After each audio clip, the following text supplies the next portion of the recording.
하나님 말씀은 출애굽기 5장 22절부터 6장 9절까지의 말씀입니다. 출애굽기 5장 22절부터 6장 9절까지 말씀.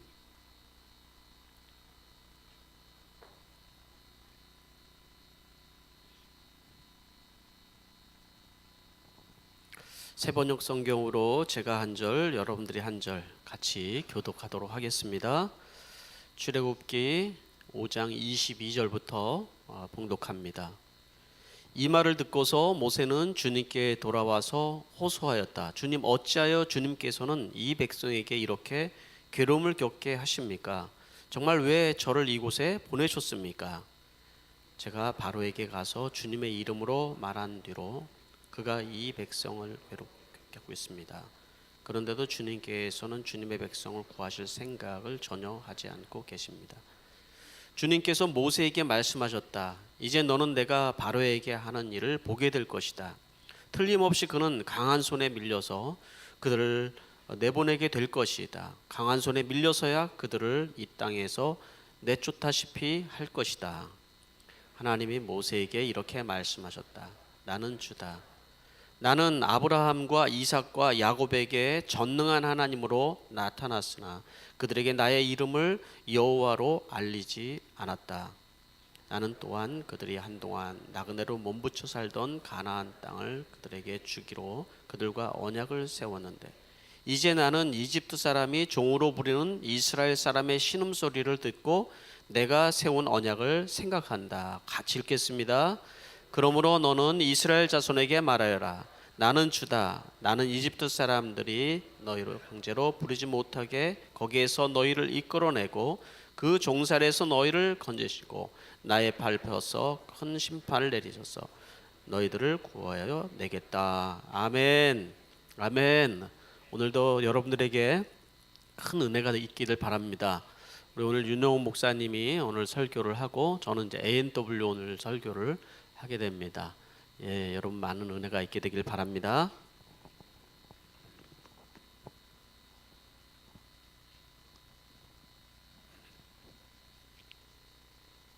네, 잠시 기도하고 말씀 듣도록 하겠습니다. 하나님 감사합니다. 한 주 동안도 하나님 말씀 붙들고 살았습니다. 하나님, 하지만 그렇지 못할 때도 있었습니다. 오늘 주님께서 주신 말씀을 통해서 우리가 다시 한번 하나님을 우리 믿고 어떻게 살아야 되는지 알게 하시고 그리고 말씀 가운데 은혜를 허락하셔서 우리의 삶과 우리의 마음과 우리의 생각들의 작은 변화가 있도록 주께서 허락하여 주시옵소서. 감사드리며 예수님의 이름으로 기도드렸습니다. 아멘. 아멘. 네, 오늘 저는 출애굽기 5장 22절부터 6장 9절까지 제목으로 우리가 낙심에 빠졌을 때라는 말씀을 여러분들과 나누도록 하겠습니다. 지난주 말씀 기억하시죠? 네, 지난주 말씀이 없이는 이라는 제목으로 우리가 말씀을 들었었는데 어떤 것이 여러분들이 가장 많이 기억에 남고 또 그 기억에 남은 말씀을 또 어떤 삶에 적용을 하시면서 살았는지 무척 궁금합니다. 바라기는 말씀이 저와 여러분들의 소망이 되기를 축복합니다. 네, 우리가 말씀 가운데 살았을 때 하나님의 은혜를 삶 가운데에서 경험될 줄로 저는 믿습니다. 개역개정, 우리가 지금 보고 있는 성경은 세번역 성경인데요. 개역개정 성경에 잠언 4장 23절 말씀에 보면 이런 말씀이 기록되어 있습니다. 모든 지킬 만한 것 중에 더욱 내 마음을 지키라. 생명의 근원이 이에서 남이니라. 아멘. 네. 이 말씀의 핵심이 뭐라고 생각이 드시나요? 이 말의 핵심은 저는 우리들의 마음을 지키는 것이 저는 핵심이라고 생각을 합니다. 그만큼 마음을 지키는 것이 어렵다는 소리일 것 같은데요. 그렇다면은 우리가 마음을 지키라고 말씀하시는데 우리들의 마음을 누구로부터 지키라는 것일까라는 질문을 할 수 있을 것 같습니다. 우리의 영적인 마음의 생명을 공격하는 아마 사탄으로부터 우리들의 마음을 공격당하지 않도록 지키라는 말이 아닐까라는 생각을 해봅니다. 사탄은 저와 여러분들과 같이 믿는 사람들을 공격하는 수법이 아주 다양하고 그리고 강교하고 그리고 생각하는 것보다 강력합니다. 그리고 사탄이 쓰는 무기들은 굉장히 다양합니다. 네, 뭐 이간질도 있고 남을 험담함도 있고 그리고 게으름도 있는데, 그런데 그 중에서 사탄이 주로 우리 마음을 공격할 때 쓰는 무기가 있다고 생각하는데 한 5가지 정도만 소개하도록 하겠습니다. 첫 번째는 의심이라는 무기를 사용한다라는 겁니다. 하나님의 말씀과 선하심을 의심하게 만든다라는 거예요. 그리고 두 번째는 낙심이라는 무기를 사용합니다. 낙심이라는 것은 하나님을 바라보기보다 문제를 바라보게 한다라는 것이죠. 그리고 세 번째 무기는 미화입니다. 미화. 잘못된 것을 옳은 것처럼 미화시키는 것. 그리고 네 번째는 좌절이라는 무기를 사용한다는 것이죠. 실패자로 만들어 아무것도 못하게 만든다라는 겁니다. 그리고 마지막으로는 지연이라는 무기를 사용하는데, 지연이라는 무기는 하기로 하되 지금 하지는 말라고 하는 전술을 사탄이 사용하고 있다는 거죠. 여러분들 이 5가지 중에 혹시 어떤 것에 많이 혹시 공격을 당하고 계시는지 궁금한데요. 이 중에서 낙심이라는 것을 미국의 윌리엄 와드라는 사람이 이런 말을 했었는데요. 어떻게 낙심이라는 표현을 했냐면, 낙심이란 과거에 대한 불만, 그리고 현재에 대한 염증, 그리고 미래에 대한 불신이다. 또한 어제의 축복에 대한 망각이고 오늘의 기회에 대한 무관심이며 내일의 성공에 대한 불안이다라고 했다고 합니다. 그게 낙심이라고 하더라고요. 결국 사탄은 사람의 마음을 도둑질해서 끝내 실패하게 만드는 것이 목적이라는 것입니다. 그런데 우리가 살면서 이런 낙심되는 일이 종종 발생한다라는 것이죠. 이때 우리는 낙심될 때에 그 기간을 최소한으로 줄이고 빨리 낙심에서 벗어나려고 노력해야 된다는 겁니다. 왜냐하면 우리가 빨리 이 마음에서, 낙심하는 이 마음에서 벗어나지 못하면 사탄이 우리들의 믿음과 용기를 아주 빼앗아서 가서 아무 일도 못하게 만들 수도 있기 때문에 그렇다는 거죠. 낙심에 걸려 있는 사람들의 증상 가운데 제일 많이 오는 증상이 바로 우울감과 무기력증이라고 합니다. 그래서 그 무기력으로 인해 자꾸 포기하려는 마음들이 들어온다고 하더라고요. 마치 오늘 본문의 주인공 모세처럼 말입니다. 그래서 저는 오늘 여러분들과 함께 낙심에 빠져 있을 때 우리가 어떻게 해야 하고 어떤 마음을 품어야 하는지 함께 나눠봤으면 좋겠습니다. 먼저 모세가 무엇 때문에 낙심에 빠지게 되었는지에 대해서 살펴보도록 할 텐데요. 아마 주일 예배에 나오신 우리 성도님들은 모세에 대해서 잘 알 것입니다. 모세는 호렙산이라는 곳에서 하나님의 부르심을 받습니다. 그곳에서 그리고 또한 부르심과 함께 사명을 받기도 합니다. 하나님께서 모세에게 주신 사명은 자신과 같은 민족인 이스라엘을 구원하기 위해 애굽으로 돌아가 애굽의 왕 바로 앞에 가서 주님의 말씀을 전하라는 것이었습니다. 그런데 모세가 다시 돌아갈 애굽이라는 땅은 모세가 마음 편하게 갈 수 있는 곳이 아니었습니다. 두려워하는 곳이었거든요. 왜냐하면 모세가 40년 전에, 애굽으로 돌아가기 전 40년 전에 모세가 애굽에서 자신의 같은 민족인 이스라엘 동족을 돕기 위해서 애굽 사람을 죽인 일이 있었기 때문에 그렇습니다. 그래서 그는 살인자의 신분으로 미디안 광야라는 곳으로 도망치듯 숨어들었고, 그리고 그곳 어기의 호렙산에서 하나님의 부르심을 받았기 때문에 그렇습니다. 그런데 하나님은 모세에게 그곳으로 돌아가라고 한 것입니다. 얼마나 두려웠겠어요. 아직 공소시효가 남아 있을지도 모르는데 말입니다. 하나님은 그렇게 모세를 애굽으로 돌려보내기 전에 명령한 것이 있는데, 그게 바로 출애굽기 3장 7절에서 10절 말씀에 기록된 말씀입니다. 이런 명령을, 이런 사명을 하나님이 모세에게 주셨습니다. 나는 이집트에 있는 나의 백성이 고통받는 것을 똑똑히 보았고 또 억압 때문에 괴로워서 부르짖는 소리를 들었다. 그러므로 나는 그들의 고난을 분명히 안다. 이제 내가 내려가서 이집트 사람의 손아귀에서 그들을 구하여 이 땅으로부터 저 아름답고 넓은 땅, 젖과 꿀이 흐르는 땅, 곧 가나안 사람과 헷 사람과 아모리 사람과 브리스 사람과 히위 사람과 여부스 사람이 사는 곳으로 데려가려고 한다. 지금도 이스라엘 자손이 부르짖는 소리가 나에게 들린다. 이집트 사람들이 그들을 학대하는 것도 보인다. 이제 나는 너를 바로에게 보내어 나의 백성 이스라엘 자손을 이집트에서 이끌어내게 하겠다라고 말씀하셨다라는 겁니다. 모세는 그렇게 하나님의 명령을 받았고, 그리고 모세는 하나님의 명령을 따라 순종함으로 애굽으로 돌아가게 됩니다. 그런데 그곳에서 모세에게 예상하지 못한 일이 벌어졌다는 거예요. 모세에게 생긴 예상하지 못한 일은 무엇이었냐면 다름 아닌 하나님의 일을 하다가 어려운 일을 당하기 시작했다는 거죠. 하나님의 일을 하다가 모세는 하나님만 믿었고요. 그리고 하나님의 명령대로 이집트 왕 바로 앞에 나가서 하나님의 말씀을 전했는데 이 일이 문제가 생긴 겁니다.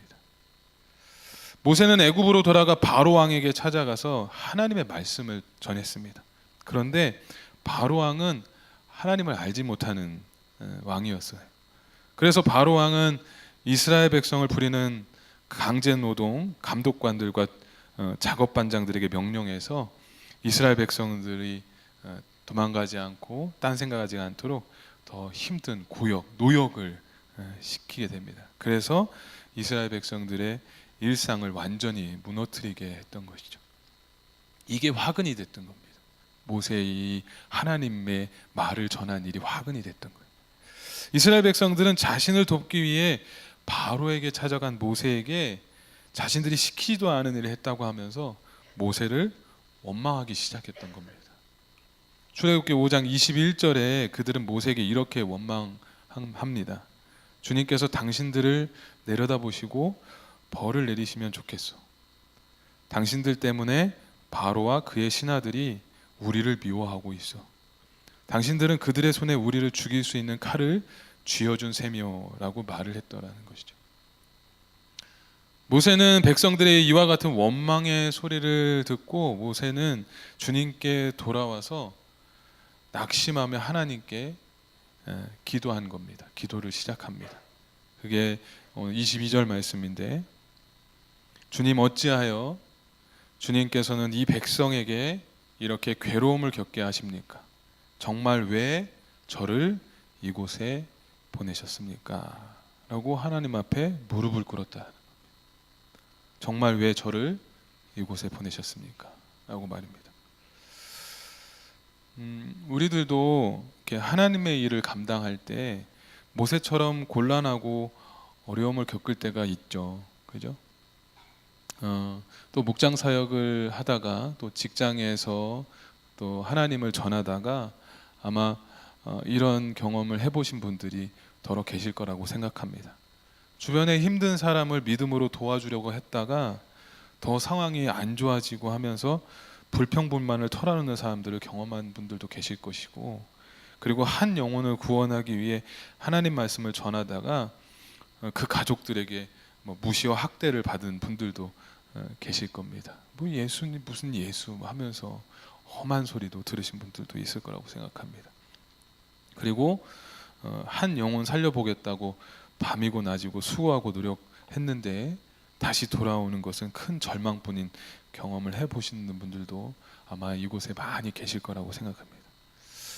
제가 이 말씀을 드리는 이유는 지금 모세의 마음과 상황이 이렇지 않았을까라는 생각을 해보게 되었다는 것이죠. 그런데 모세가 이렇게 낙심하고 있을 때 어떻게 했는지 우리가 말씀을 통해서 배우고 깨달아 우리도 그런 모습 가운데에, 그리고 그런 마음 가운데 변하기를 소망하는 마음이 생겼습니다. 모세가 이렇게 낙심하고 있을 때 모세는 하나님께 어찌하여라는 표현을 써가며 하나님을 찾았다라는 거예요. 모세는 낙심되었을 때 그 기간을 최소한으로 줄이고 빨리 낙심에서 벗어나려고 하나님께 기도했다라는 것입니다. 우리도 낙심에 빠져 절망 중에 있을 때 하나님께 어찌하여라는 고백이 있어야 된다는 거예요. 예수님께서도 십자가를 지시기 전 혹시 겟세마네 동산에서 하나님께 부르짖었을 때에 어떤 기도를 들으셨는지 혹시 기억나시나요? 엘리 엘리 라마 사박다니, 나의 하나님 어찌하여 나를 버리셨나이까. 그렇게 예수님도 기도하셨듯이 우리들도 바로 전능하신 하나님께 우리의 마음을 구할 때 하나님께서는 응답하시고 또한 평안 주시고 구원해 주신다는 것입니다. 여러분들 오늘 본문 22절 말씀을 보시면은 이렇게 나와 있습니다. 모세가 주님께 돌아와서 호소하였다라는 표현을 쓰고 있는 것을 볼 수 있는데요. 여기서 돌아와서라는 이 표현을 원어 성경으로 찾아보니까 어떻게 해석을 하고 있냐면 회복하다, 소생케 하다라는 의미를 지니고 있더라고요. 이 말인즉슨 모세는 자신에게 역사하셨던 하나님께 다시 나와 새롭게 힘을 얻으려고 주님을 찾았다는 거죠. 새 힘을 얻으려고 주님을 찾았다는 것입니다. 이처럼 성도는 모든 일 가운데 자신의 힘으로는 어찌할 수 없는 일이나 문제에 직면하게 되면 모든 인간적인 방법을 내려놓기에 앞서서 곧바로 하나님께 달려가야 된다. 하나님께 달려가서 기도해야 된다는 것을 말씀드리고 싶어서 그렇습니다. 그러면 우리의 마음의 중심과 그리고 우리의 모든 상황과 환경을 미리 알고 계신 하나님께서 저와 여러분들에게 새 힘을 주신다는 겁니다. 그런데 우리가 무슨 일을 하다가 혹은 하나님의 일을 하다 생긴 곤란함이나 어려움에 처해서 낙심할 때 많은 사람들이 어떻게 하고 계시는 줄 아세요? 하나님에 대한 불신에 대한 마음부터 생긴다는 거죠. 하나님에 대한 불신에 대한 마음부터 생긴다는 겁니다. 그봐, 내가 그럴 줄 알았어. 하나님도 이건 할 수 없었을 거야.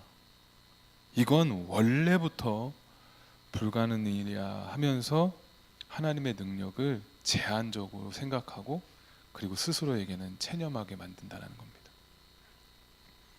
그래서 모세는 22절에 보니 백성들의 원망의 소리를 듣고 낙심할 때에 체념하지 않고 이 말을 듣고서라고 표현합니다. 이 말을 듣고서라는 건 뭐냐면 백성들의 원망의 소리를 듣자마자 즉시로 주님께 돌아와 호소했다. 다른 거 생각하지 않고 하나님을 찾았다라는 것입니다. 사랑하는 성도 여러분, 만일 우리가 힘들고 불평할 수밖에 없는 상황이 생길지라도 언제나 주 앞에 회개하고 하나님 말씀에 귀 기울이려고 하는 모습을 가지려 하는 저와 여러분들 되시기를 바랍니다. 그래서 바라기는 여러분들께서는 낙심 가운데 있을 때 분별력을 가지고 하나님께 돌아와 어찌하여 나를 이곳에 보내셨나이까 다시 한번 기도를 할 줄 아는 저와 여러분들 되시기를 바랍니다.